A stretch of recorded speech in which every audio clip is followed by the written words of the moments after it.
What's up guys, Saf Ashraf here, back again with another video. You're watching SQTV, SaaS Quality Tech Videos. So today I'm going to be going over the PC buying guide, what you need to know when buying a PC in 2020. So let's get straight into the video.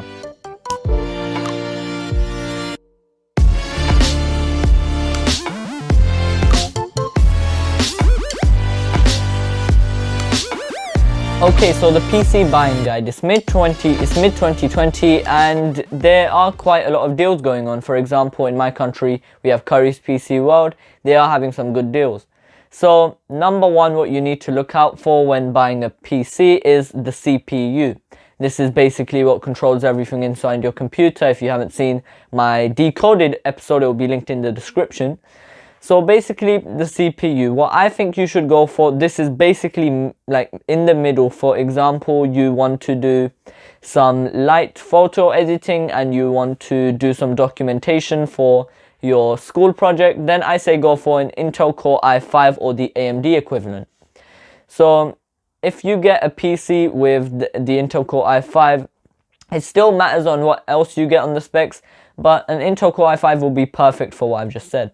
If you want to go a bit up higher, for example, if you're a gamer or you do very heavy editing, 4K editing, then you will want to go with the Intel Core i7 or the Intel Core i9. However, if you are a gamer, then you'll need a GPU, which we'll be talking about later in the video. So Intel Core i9 will step up the price. It's much more expensive.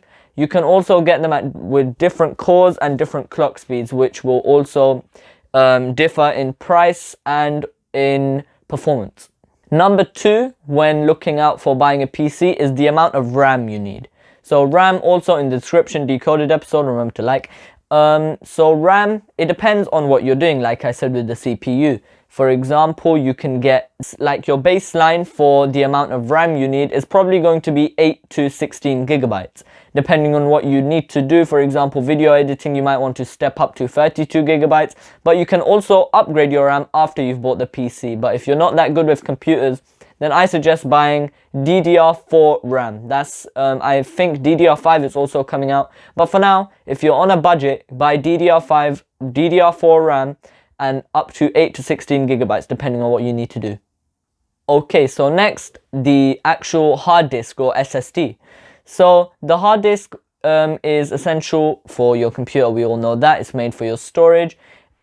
I think you should go for a 1 to 2 terabyte storage option. It really depends if you are going to buy an external storage solution afterwards, but I suggest buying an SSD at the same time with your computer. You can also configure your PC to what you want, but I think you should also have an SSD, as SSDs are way faster.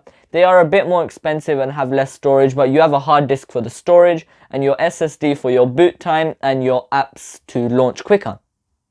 Also, you might want to buy slightly faster hard disk, but if you want to save money in that category, then I say use the money you've saved for another SSD. And if you have an external storage solution, then you might not have to go a lot for an SSD. It really depends on what you need.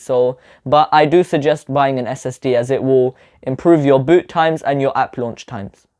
Okay, so last but not least, the GPU. The GPU, it's not necessary because most CPUs have integrated graphics, but if you are, for example, like I'm saying again, a gamer or an editor, you may need a GPU.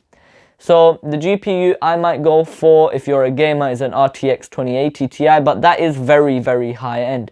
You might only go for an Intel UHD graphics or something like that. So a GPU isn't necessary because integrated graphics are fine. Counting on everything I've said, depending on what you get, for example, if you get a high-end processor, you get lots of, for example, you get a very, very fast SSD and a very, very fast hard drive.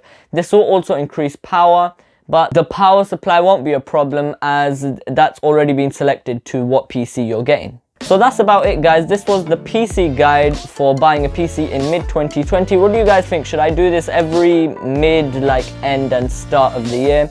I don't know, maybe I could do a laptop's buying guide next. So that's it, guys. You've been watching SQTV, the PC buying guide in 2020. So this is Saf Ashraf. Like and subscribe.